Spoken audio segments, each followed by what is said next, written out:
dulu dengan ibu. Apakah ibu sibuk? Oh tidak deh. Baik, silakan masuk.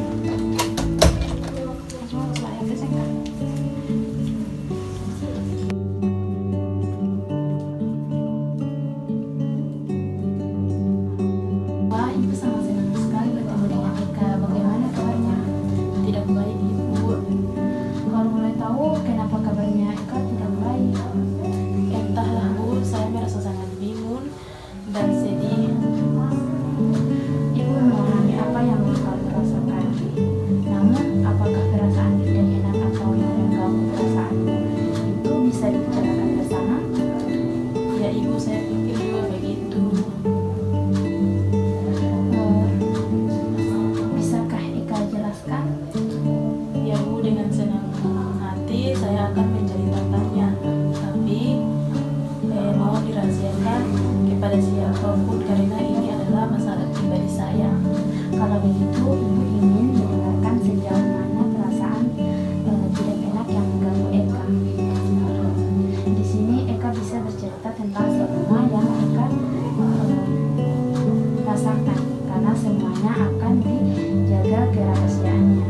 Jadi Eka bisa bercerita dengan leluasa dan tenang. Begini bu, saya merasa tidak percaya diri ketika tampil di depan orang banyak, apalagi ketika saya berprestasi di depan kelas. Lalu bagaimana? Setiap saya tampil di depan kelas, saya pasti gugup dan bingung harus berkata apa. Rasanya tiba-tiba bibir saya menjadi kaku. Bisakah Eka menjelaskan lebih jauh tentang perasaan tidak percaya diri yang Eka rasakan? Saya gemetar ketika tampil di depan kelas.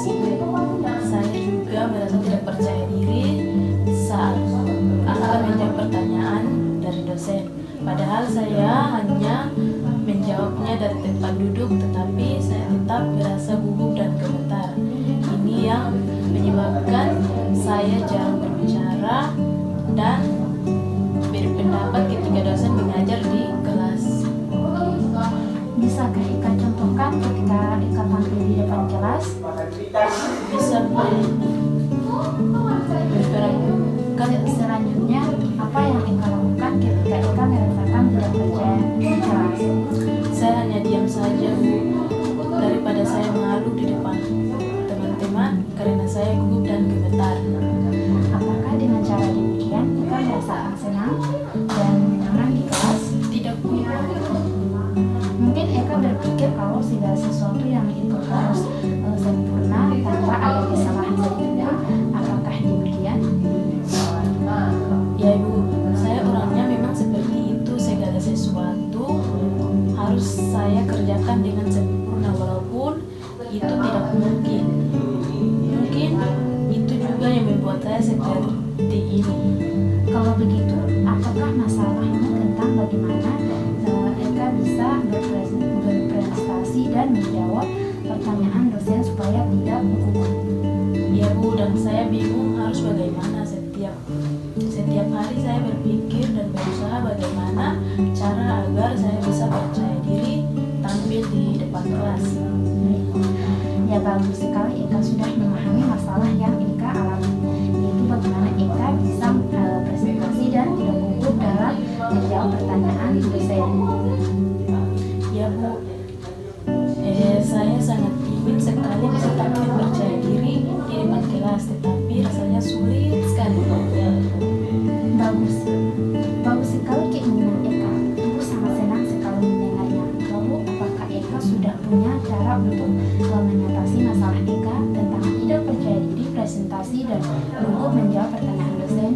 Saya masih bingung bu. Apa yang membuat Eka merasa bingung? Saya takut jika nanti saya salah saat menjawab pertanyaan dosen, atau ketika presentasi saya takut nanti saya ditertawakan oleh semua teman-teman. Apakah Eka sudah berusaha melakukan yang terbaik? Rasanya belum. Jika mencobanya saja Eka belum, lalu kenapa Eka bisa berpikiran negatif seperti itu.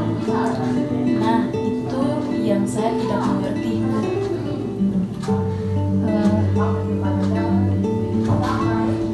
Baiklah, apa kira-kira rencanamu sementara sebagai pegangan untuk tindakannya yang selanjutnya?